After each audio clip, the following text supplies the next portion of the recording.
Africa has become a global growth pole. Ethiopia has become a showcase for what the African continent can offer.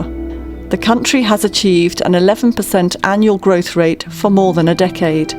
Ethiopia's investment environment has attracted companies from many countries, including India, China, the USA, Turkey, the UK and other European countries, as well as Africa, especially Sudan, Djibouti, Egypt and Nigeria. Ethiopia offers a wide range of incentives across all sectors.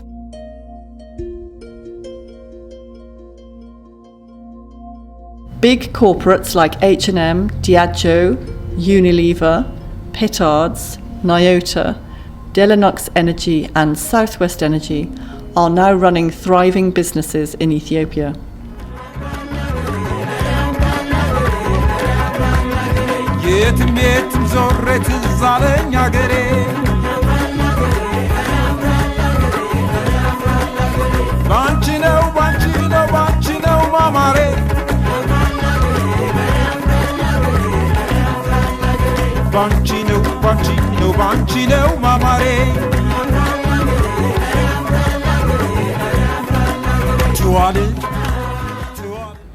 As the second most populous country in Africa with a population of over 87 million, Ethiopia offers a vast potential market with a growing number of people joining the middle income group.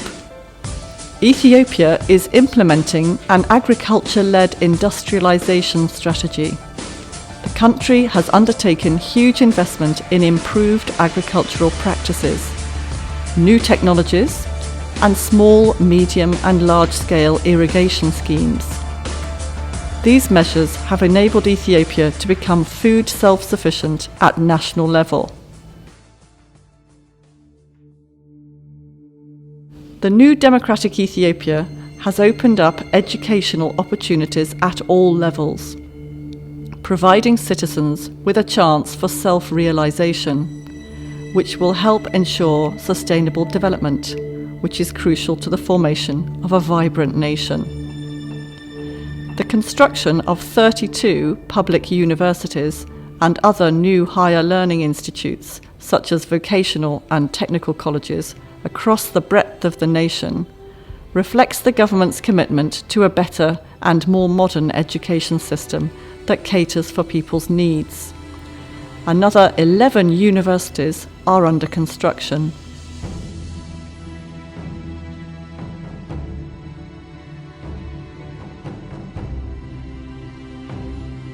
The hub of African politics and the capital of Ethiopia, Addis Ababa, is engaged in a flurry of activity with a construction boom that feeds the hospitality sector and housing projects, including real estate development.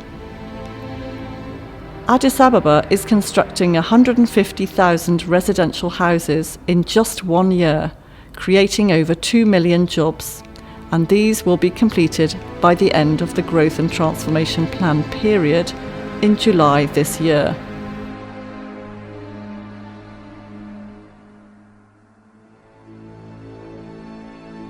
Ethiopia, as home to the ECA, the AU, and many sub-regional organisations, hosts more than 3,000 large and small-scale conferences annually.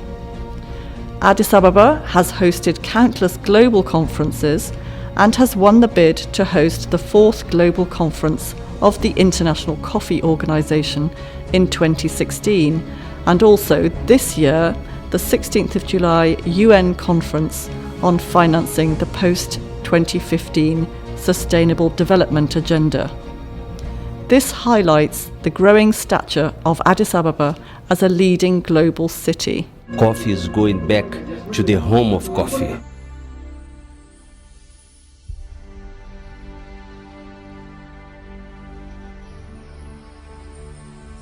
Ethiopia is a lead participant in peacekeeping missions organised under the United Nations and the AU Peace and Security Council. Currently, Ethiopian peacekeeping forces are deployed in Abyei and as part of the hybrid force in Darfur, as well as in Somalia within AMISOM. Ethiopian forces have previously been deployed in Rwanda, Burundi and Liberia.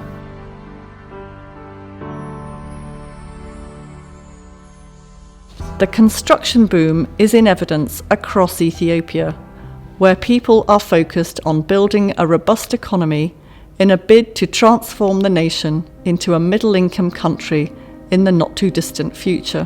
One example is the 82-kilometre Addis Ababa to Adama toll road, opened in May 2014 in the presence of Prime Minister Haile Mariam and Chinese Premier Li Keqiang, who was in Addis Ababa on a 3-day official visit.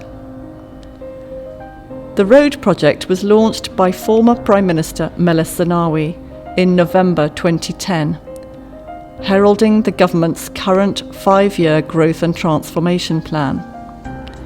The plan embraces a number of huge investment development projects, which will be instrumental in realising the social-economic changes the government has devised to alleviate poverty and inequality. During the current 5-year growth and transformation plan period, over 8 million jobs have been created. Ethiopian Shipping Lines marked its 50th anniversary last year with the inauguration of 9 new vessels, bringing the total to 12 national carriers. During its 5 decades of operations, the shipping line has owned 34 ships, with routes to the Far East and Asia via the Indian Ocean being their major destinations. Now, the major destinations have changed to Middle Eastern countries such as the United Arab Emirates and China in the Far East. Ethiopian Airlines, the fastest and most profitable African airline, commands the lion's share of the Pan-African passenger and cargo network, operating the most modern fleet to 86 international destinations, 46 of which are in Africa, and across 5 continents with over 200 daily flights. The Ethiopian fleet includes state-of-the-art, ultra-modern and environmentally friendly aircraft, including the Boeing 787 Dreamliner and other most recent Boeing passenger and cargo planes, and the Bombardier Q400 with double cabin. In fact, Ethiopian was the first airline in Africa to own and operate these aircraft. The airline received its 10th Dreamliner in April this year. Ethiopian Airlines is a member of the Star Alliance network, which is the leading global airline network with the highest number of member airlines, 28, daily flights, destinations and countries flown to.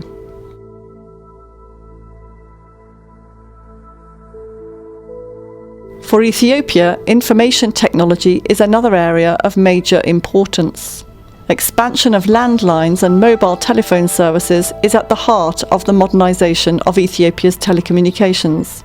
The number of mobile phone subscribers will reach 40 million by the end of 2015, and internet use will grow faster to allow information exchange to promote science and technology in particular.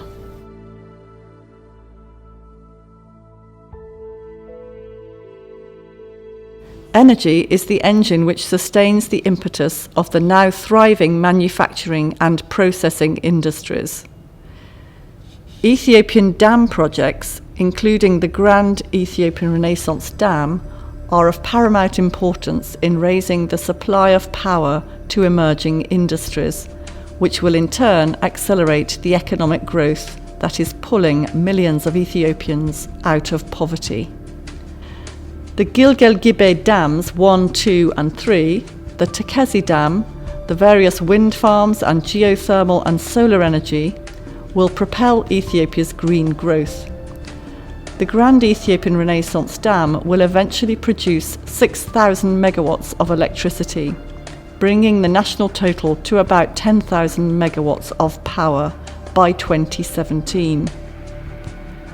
Several countries in the region have already begun importing electricity from the Ethiopian national grid. This is just a precursor of the economic integration to which Ethiopia is committed. Producers in all corners of the country have now been connected to markets where they can earn decent prices for their commodities, as tens of thousands of kilometres of road have been constructed, both in urban and rural Ethiopia. New railway networks are under construction, and these will further enhance access to both public and freight transportation, providing fast and reliable means of transport, thereby bringing the nations, nationalities and peoples of Ethiopia closer together. Diversification of the national economy is one of the causes of the higher rate of growth that Ethiopia has attained, placing it among the 10 fastest growing economies in the world. Floriculture is now taking root in the country, employing tens of thousands of people and earning the country more than $300 million a year, with the prospect of growing at a faster pace in the years to come. It has created unprecedented job opportunities for women in rural Ethiopia. Democratic institutions including the bicameral parliament, the Human Rights Commission and the Ombudsman's Office are putting down firm roots on which democracy and good governance will flourish. Ethiopians are empowered to take part in the business of running their country with a heightened sense of ownership and responsibility. Ethiopia is now celebrating the 24th anniversary of Ginbot, May 28, which marks the downfall of the military dictatorship in 1991. This year, celebrations have taken place after the successful conclusion of the 5th national election. By any standards, the election process has been characterized as free, fair, transparent and credible. A reflection of this is the fact that over 37 million voters registered, and over 90% of them cast their votes on polling day. Drawing important lessons from the previous 4 elections, the National Electoral Board made all the necessary preparations in full consultation with all stakeholders, including opposition parties, the ruling coalition, EPRDF, and independent candidates. It ensured that free access to information was in place. Each political party was allocated airtime on TV and radio and space in the print media. 9 television debates took place from the 13th of March on a range of key issues including federalism, rural and urban development, industrial policy, national security, foreign policy, education and health. The debates have been testimony to the upsurge of interest in competitive politics. As is the norm, state funding was made available to all political parties for campaigning purposes to the tune of 30 million birr, equivalent to $1.5 million. The Electoral Board urged the public to turn out in full force for the election, and they did so. The final results will be declared on June 22. But the National Electoral Board has announced that preliminary results indicate an overwhelming victory for the governing coalition, the EPRDF. May 28, 1991, the first Ginbot heralded the political and economic transformation of Ethiopia. This year it is celebrated immediately after the launch of important projects that will have a decisive impact on the growth and progress of Ethiopia.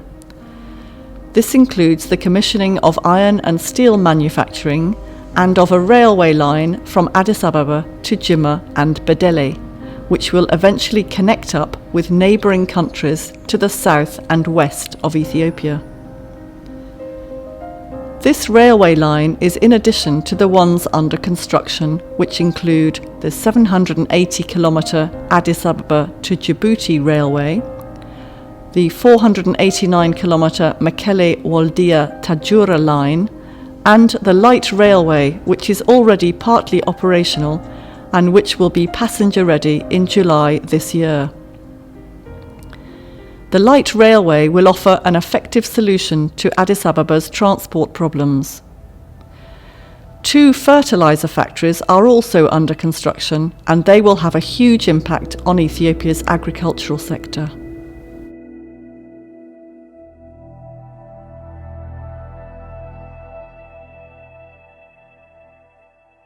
This year's celebrations also signify the launch of the second Growth and Transformation Plan, which is expected to take Ethiopia onto a higher sustainable development trajectory.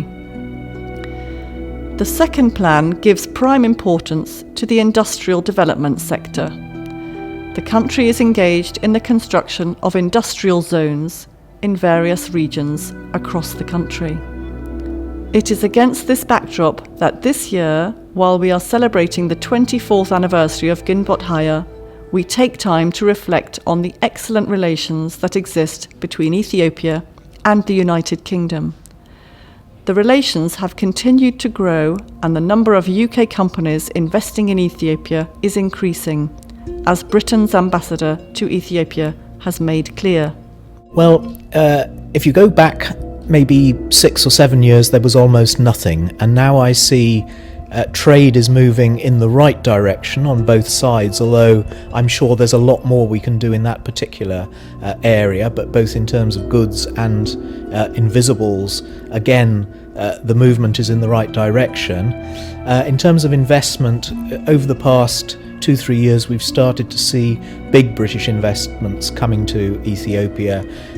Diageo's $225 million investment in the Meta brewery, but also Dewitt and Vasari have invested in another brewery. We're seeing other agricultural value-added manufacturing investments starting to be made. British oil and gas and mineral exploration companies very, very interested in the market. Energy renewable companies also extremely interested, and we're starting to see big companies outsourcing production in Ethiopia as well. So the Tesco's and Marks and Spencer's and so on of this world are also now going to Ethiopia as a place where they know they can find a good quality, better educated workforce, and they can produce goods for markets around the world now from Ethiopia. Ethiopia will continue with the fight against poverty and will engage hand in glove with our development partners, such as the UK, to further improve the life of its hard-working and peace-loving people.